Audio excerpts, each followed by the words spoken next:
Hey everyone, Richard from Digital Foundry here, and yes, this is a new Digital Foundry videocast based on the events of GDC 2019 this week. Obviously, we'll be talking about Stadia and our story on that, and a whole lot more besides. And joining me to discuss it, well, first of all, we have John Linneman. Hey Richard, how's it going? Absolutely fantastic. And also joining us is the one, the only, Alex Battaglia. Hey there, Richard. Hey there, John. Hey.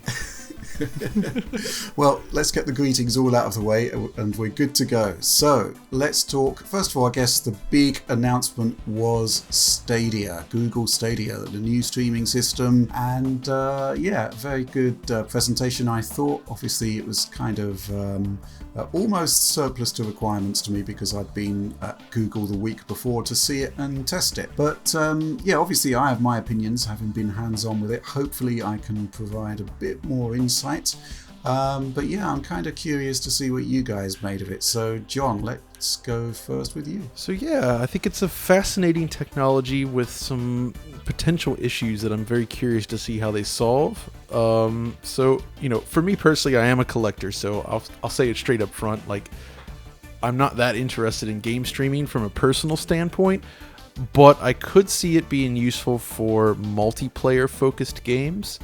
And, you know, with a lot of people involved. And I think in your video, you specifically mentioned the Crackdown 3 situation. And I actually think that's a good example because you could theoretically do a lot of things on the server side that never has to worry about what's happening on the client, and everything is handled on the Stadia servers essentially. And I feel like that sort of processing could allow for some really interesting multiplayer games. And potentially even allow like unprecedented numbers of people to join in the multiplayer game. So I think there's like a whole exploration thing there. But on the flip side, even if you're fully on board with this idea, I'm still skeptical about both the input latency and, even more importantly, the actual video quality. Compression artifacts are still a very real thing. And even with material like films and TV shows on Netflix and the like, it's still extremely visible, and that type of content is very well suited for streaming. But with games, especially with a lot of pixel perfect precision, it's not great. I mean, playing something like a fast 2D action game with like pixel art, for instance, or just something that's like really heavy on high frequency detail, like I'm not confident that the streaming is going to be able to handle this, at least early on. And that's not even getting into, you know, variable internet connections that different people will have. So my sense is it's not necessarily for me, but it's very cool. A lot of potential for multiplayer, but I'm still concerned about its performance. I will address all of these issues, or at least talk about my impressions of them. But Alex. Yeah, I'm kind of in the exact same camp there as John, actually. I do see a really good scenario to be used for massively multiplayer games that already the client performance is usually pretty poor in those games, and they have a lot of input latency versus your actions versus what you see other players doing. You get into large areas with lots of players, like in World of Warcraft, or in, like, I really think of EVE Online, actually. Oh yeah. And it just runs terribly. And if that was all done on a server and it was just basically sending images to a client, it could run at any kind of level really that the servers were capable of doing. And at which case you would actually have really good similar latency gameplay in an MMO that you would have now. Obviously, then you get into the other side of the question where what is the image quality like there? And that is very, very dependent upon the content that is being played. I think high frequency, high motion games are going to suffer pretty badly, especially if it is just 1080p in the initial wave. But anything that uses a lot of motion blur goes for a more filmic kind of look to the resolve of the pixels, where you don't maybe see single pixel detail that often in the game anyway. Those will fare much, much better.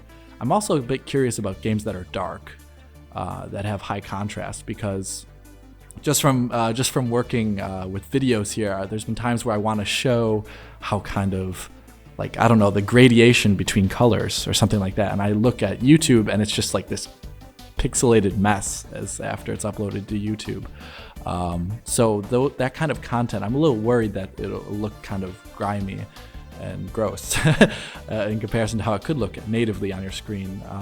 But in general, I'm very excited from the multiplayer perspective, but I really need to be convinced about image quality and input latency for games like single player games or fast-paced multiplayer ones as well. Yeah. Mm-hmm. Okay. Well, yeah, so this is an interesting one. I mean, when I played the system, the disappointing thing was that it was Assassin's Creed Odyssey again. Yeah. And it's a game where there's a lot of latency in the animations, if you see what I mean. They kind of blend the animations. It's actually a really good way of masking latency. That's one thing that's kind of interesting, is that Assassin's Creed Odyssey, especially on Xbox One, is uncharacteristically high in terms of latency. So I feel like it's almost strategically selected as like the demo to use because the game is very laggy locally on consoles already. Yeah. PC, it's better though. Yeah. Yeah, exactly. The big takeaway for me was that I think the latency side of things is actually in a fairly good place. Now, we have to put a caveat on that, in that I was on a Google connection, which will be pretty wide. But then again, our initial project stream testing was done on a 200 megabit per second connection. That's hardly unsubstantial, is it? So I do think possibly the results were more comparable than we believe, especially since the latency on the Google connection was going through via Wi-Fi, which would add about another 10 milliseconds. Plus there was the input lag of the Google Pixel Book I was using, which we couldn't measure. And it's still the same as the Xbox One version, which, that's quite a good showing. So I'd still say, obviously, we need to be testing this out in the wild. Yeah, so thinking of this, though, is the controller. They said the controller connects to Wi-Fi, and I feel like that would add additional latency on top of everything else. That would just, the whole end-to-end latency. Like if you had controller latency, the latency from their server to your system, and then like whatever additional TV lag you may have. Like I feel like the latency stack is going to be fairly large. The controller actually reduces latency because it is a direct connection from the controller to the server instance. It doesn't go through the client that is displaying the image. So that is the big deal about it, is that essentially you have two separate clients. One that is just beaming input up to the cloud, and then you have the response coming through on the other client to your device, to your screen, whatever it was. Yeah, but there's still your latency from the Wi-Fi connection in your own house. Like Wi-Fi point to controller adds extra lag. So I think they have to do it though, because that is going to be the number one use case scenario. People aren't going to be connecting their phones or their tablets via LAN. So I think you're right. Secondly, I agree with you about the image quality concerns, because there's a number of caveats you can attach to the Assassin's Creed demo, which is, it's first of all a pretty slow-paced game generally. Secondly, it's running at 30 frames per second, which means that although the stream is 60 frames per second, double the bandwidth per frame. Double the video bandwidth per frame. And when you have that initial flyby section with the hawk at the beginning of the game, you can see that there's image breakup there. The thing that kind of strikes me as a bit odd is that I don't think you're getting a visual return for 25 megabits per second of bandwidth. And so an experiment I'm going to carry out, which could be fascinating, is that Blade, Shadow, GeForce Now, these are two other streaming systems where you can run Assassin's Creed Odyssey. Yes. So I'm going to be interested to see what kind of visual return we get from those systems and how much bandwidth is used. Because from my perspective, for a 1080p 60 stream, 25 megabits per second is abundant. It's massive. It's much bigger than anything else I've tested, I believe. And usually there is a 25 megabit per second requirement or something similar on like GeForce Now and whatnot. But what they're actually doing there is building in the possibility that somebody else on your connection might be watching YouTube. So yeah, that's kind of interesting. Let's talk also about the potential stuff, the multiplayer stuff. There's a lot of possibilities there for different types of games. They were talking about, for example, an RTS system where you could actually have a player that is kind of like the general directing the troops.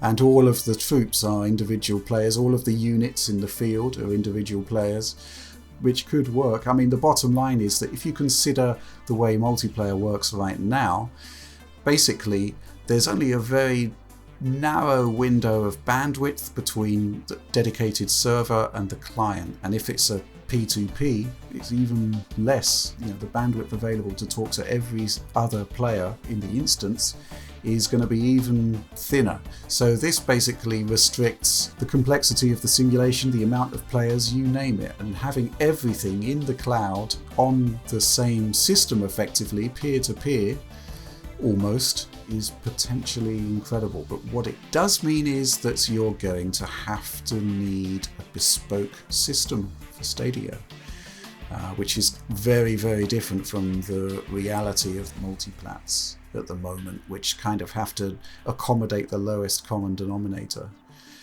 Something I think we do have to talk about, which I've kind of been hinting at in a couple of videos, and something which I was talking about with Google.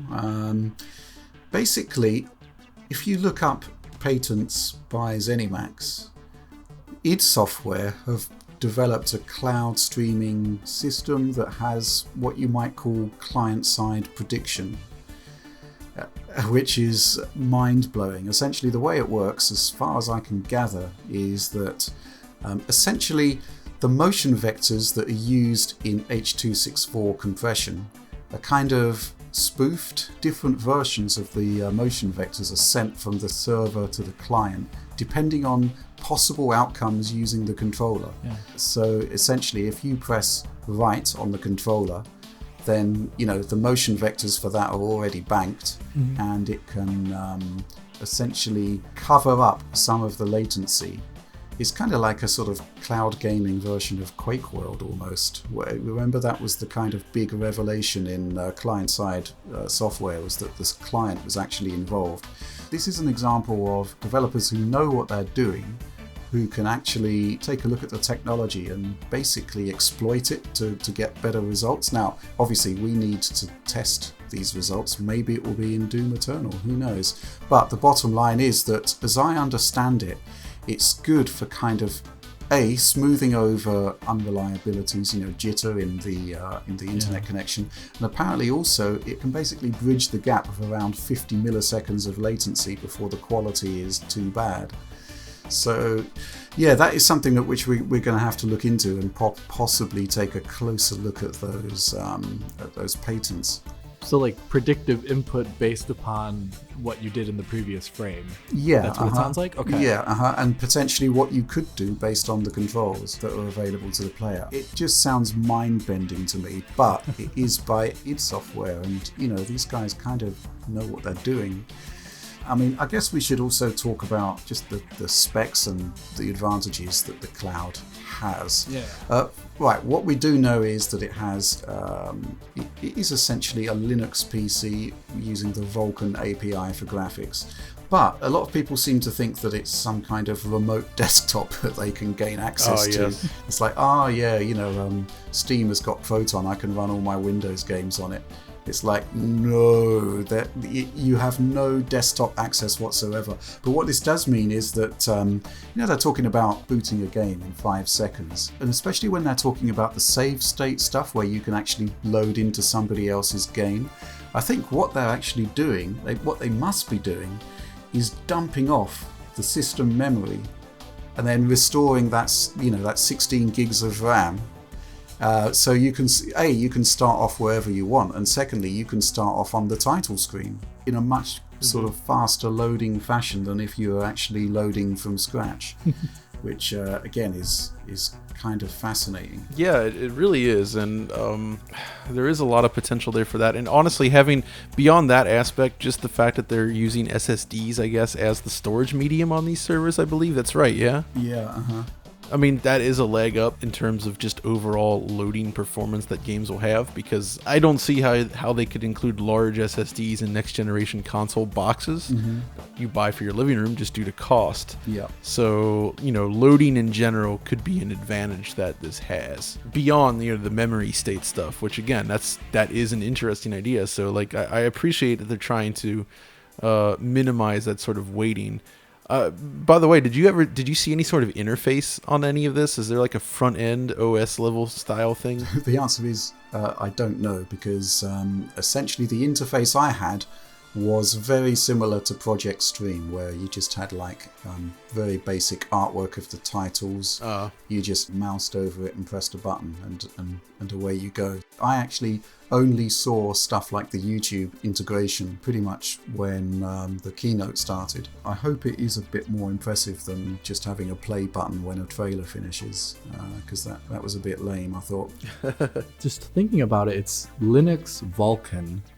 Does this require, I mean, it has to inevitably require developers to make a Vulkan version of their game? Yep. I'm sure it does. So, I mean, that's not exactly insignificant either. And I'm actually surprised that Assassin's Creed has done it, because they haven't ever done a low-level API version of any of their games on PC yet, let alone DirectX 12. So I guess they could limit the amount of titles that are actually ported to this system at all. I mean, presumably it can also run OpenGL titles, I'd imagine.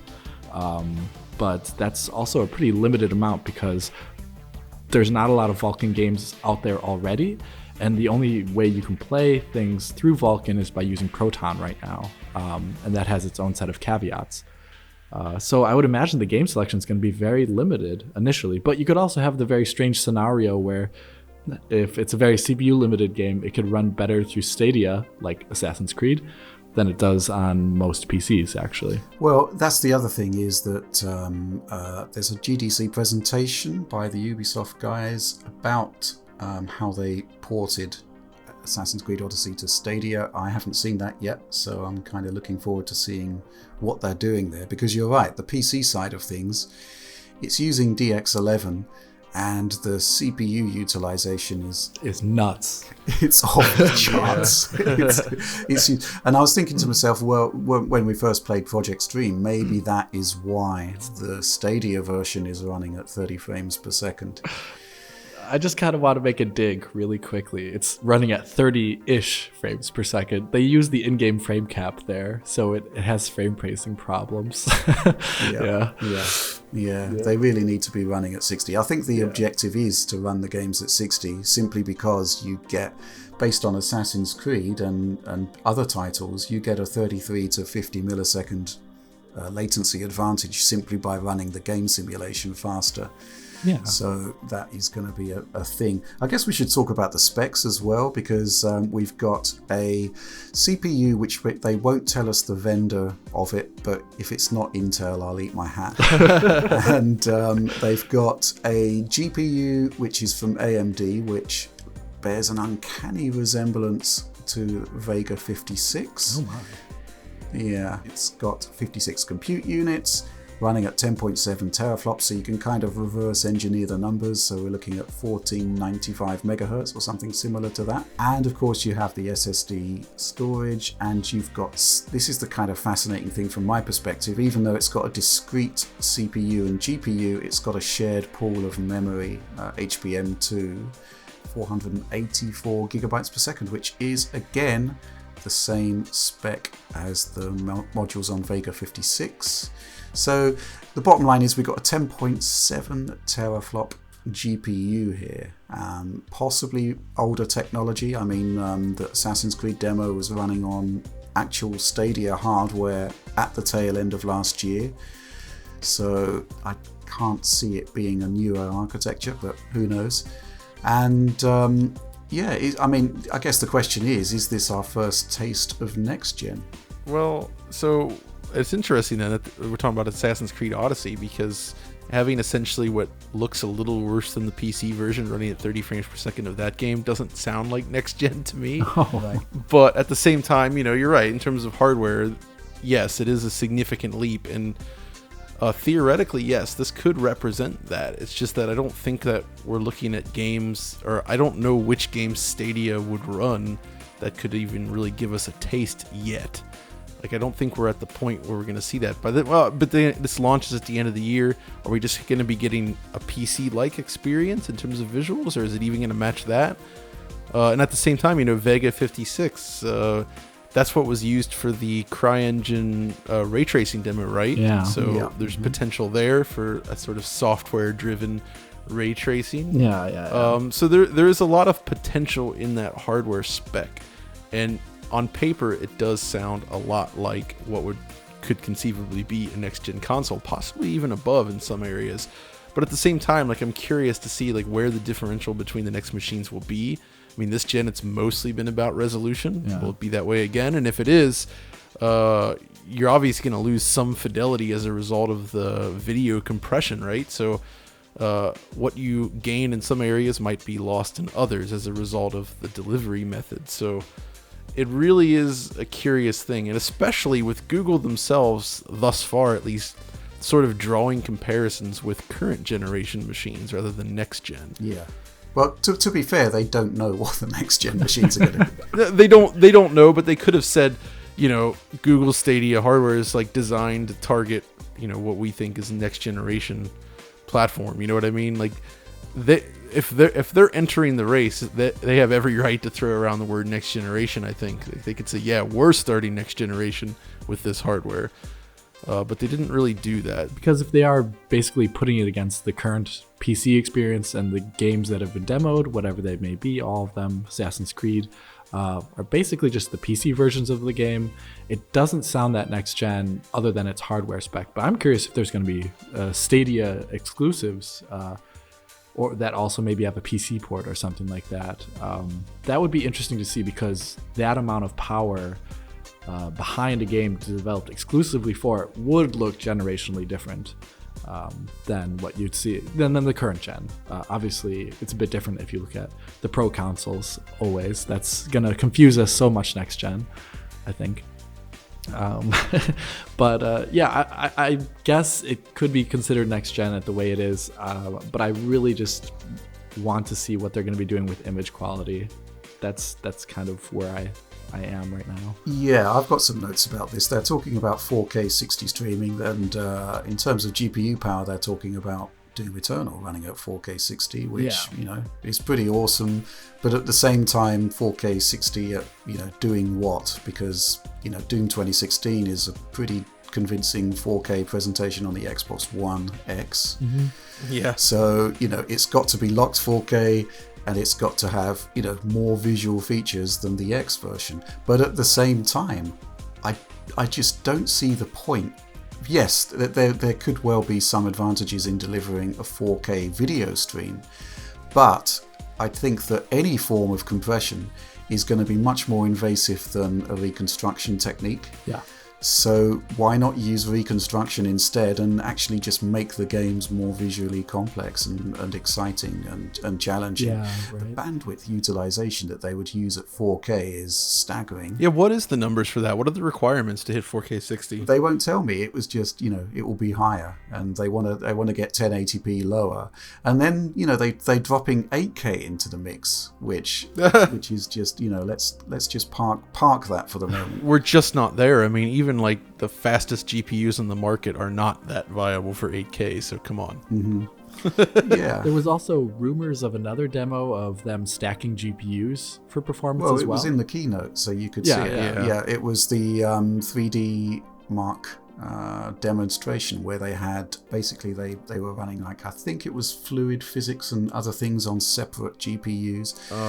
They called it multi GPU in the presentation itself, but when I was speaking to Phil Harrison, he explicitly said 3 GPUs, which kind of makes sense based on what they were talking about in terms of hived off tasks. Now the interesting thing there is that this isn't, as far as I'm aware, SLI or anything like it, where you're essentially sending one frame alternately to each GPU. They were actually talking about specific effects.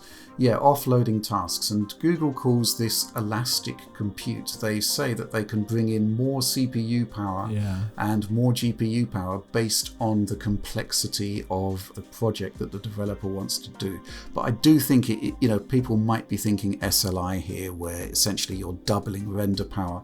I don't think that is the case. No. So I'm looking at the 3D Mark press release here. They're saying one GPU handles most of the traditional geometry rendering, which was mean a massive amount of geometry. And they're saying additional GPUs are called in as needed to enhance the scene with dynamic fluid simulations and complex particle effects. So yeah, I mean, that is essentially different tasks being carried out by different GPUs and stacking them into one scene, but it's not SLI. But one thing they did also tell me about this elastic compute is that let's say you are talking about a multiplayer server and client structure, both of those systems can be scalable. So in theory, let's say you're doing a massively complex server, you can draw upon more CPU resources. And I'm not quite sure how they're doing all of this. Now, if you think about how a server is set up, data center is set up, and the NVIDIA Teslas have like PCI Express links on the GPUs, that would kind of make sense for what they're doing here with additional GPUs. I'm not sure how the CPU side of things scales. I don't know whether the CPU is just virtualized and they can just bring in more cores and threads as needed. Yeah, it could be that too. One thing that is fascinating is that, they told us that L2 and L3 cache sizes of the CPU, which I don't think any console launcher's ever done. But they won't tell us the amount of cores and threads. I mean, I was really pressing them on this and they just said a lot. Wow. Yeah, so... Yeah, I also find this interesting because there's a marketing angle to it. So, Google have come out and said, right, we're doing a 10.7 teraflop GPU. And then there's the rumors of the next-gen Xbox where we have Lockhart and Anaconda, where Lockhart is believed to be 4 teraflops and Anaconda, the more powerful one, is 10 to 12 teraflops. And Google kind of sits at the upper end of that. That Anaconda console is going to be really expensive. And yet at the same time, I don't know how they're going to be financing Stadia, but there could be a subscription model. There could be you buy a game and the hardware is free, kind of like OnLive, if you remember that. Well, who can forget? That's right. It's basically a rental service. So I'm kind of interested in seeing how economically viable this all stacks up. I mean, I heard that it is going to be that you buy games and they're not looking to charge the user $60 for a game. They're looking to disrupt that. Here's the thing that worries me though with Google is like they have this reputation for just discontinuing services that are often good out of nowhere. Yes. So like literally the day after they announced Stadia, they discontinued one of my favorite apps, the Inbox app from Google, which is for their Gmail clients. And it's a great little app. It works great. It filters things a lot better than the default Gmail app. And they're just like, no, it's over. Like people love it, but they're discontinuing it. And they do this a lot. So like, let's say you actually do decide to invest in Stadia and purchase games for your library.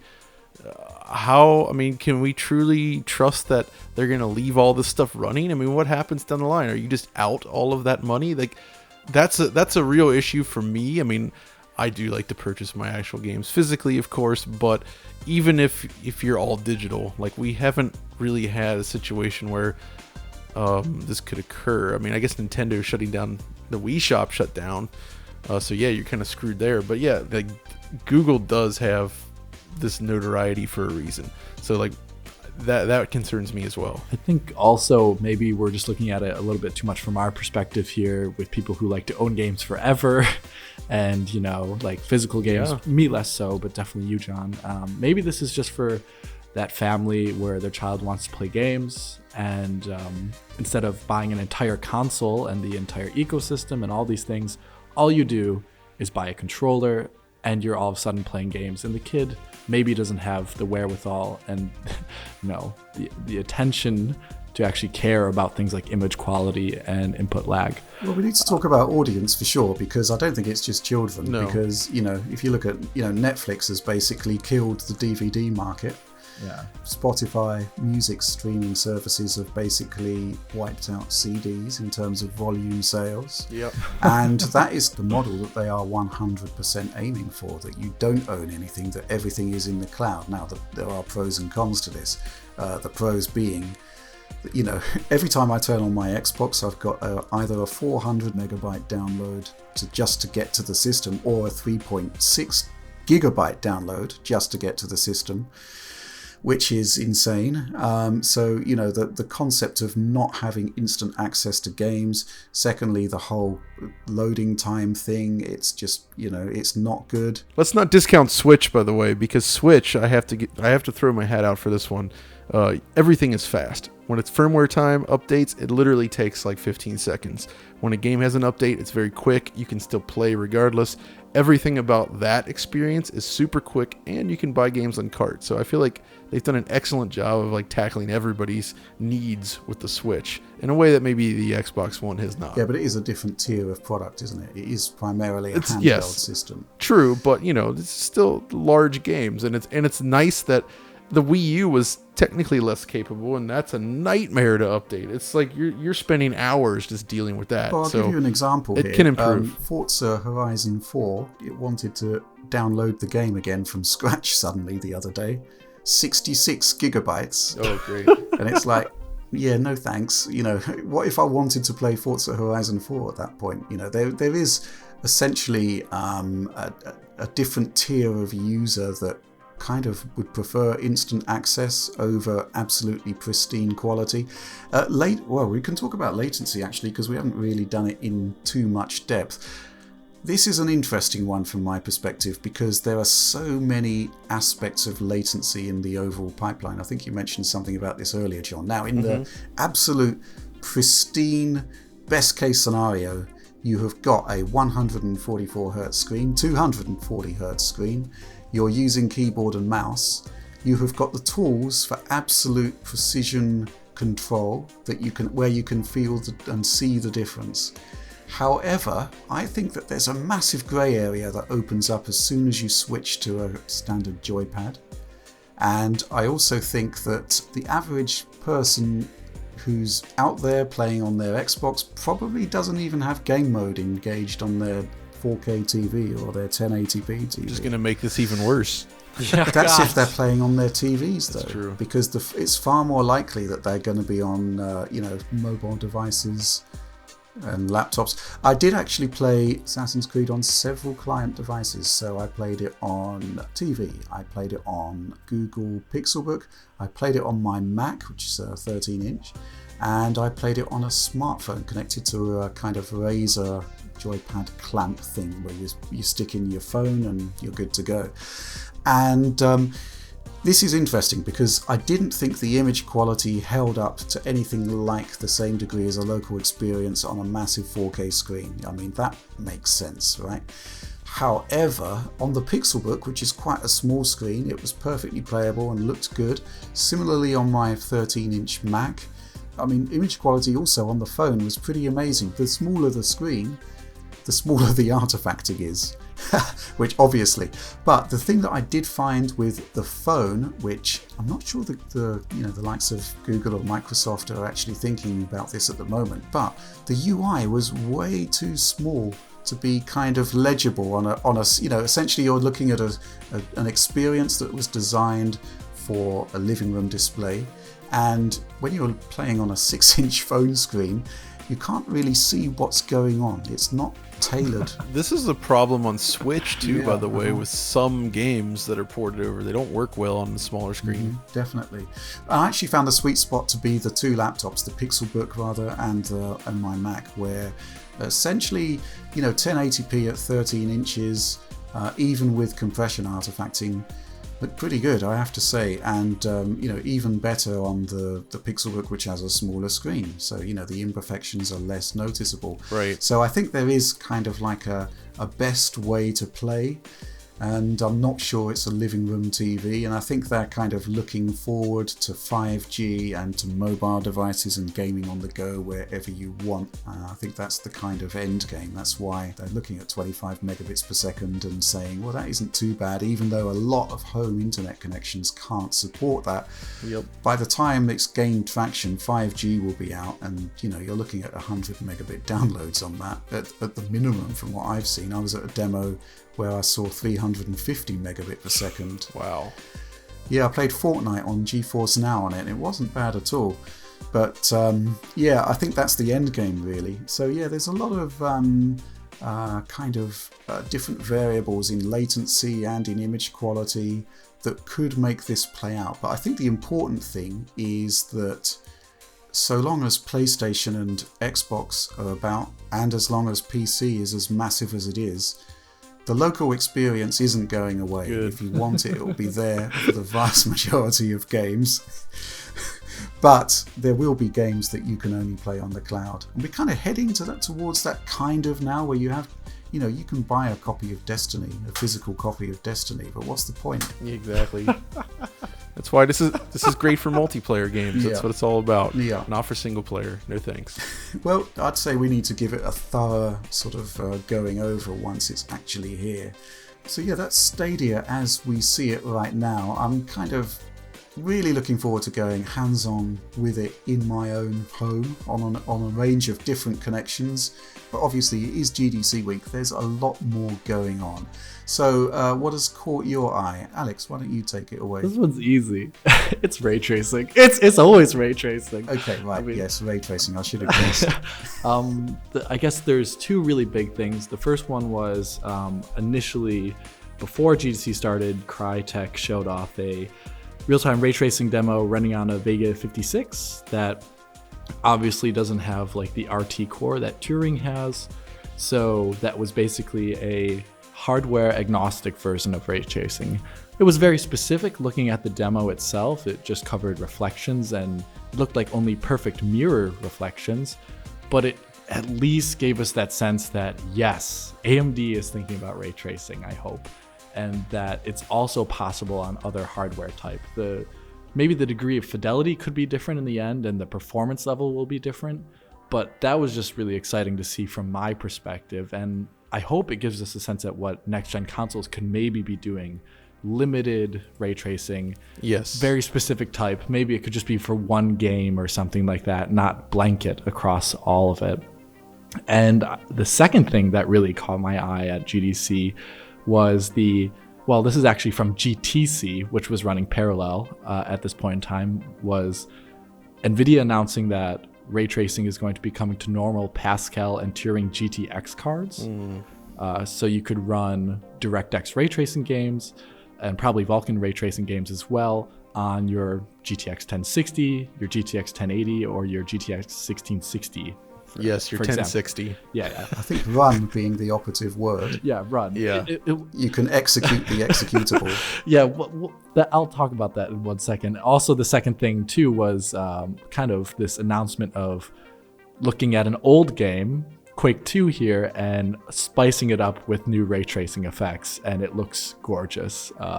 Just showing this footage here, it's amazing looking. Yep. But kind of coming back to the question of what's the purpose of letting users run ray tracing on GTX cards, I think it's at least threefold.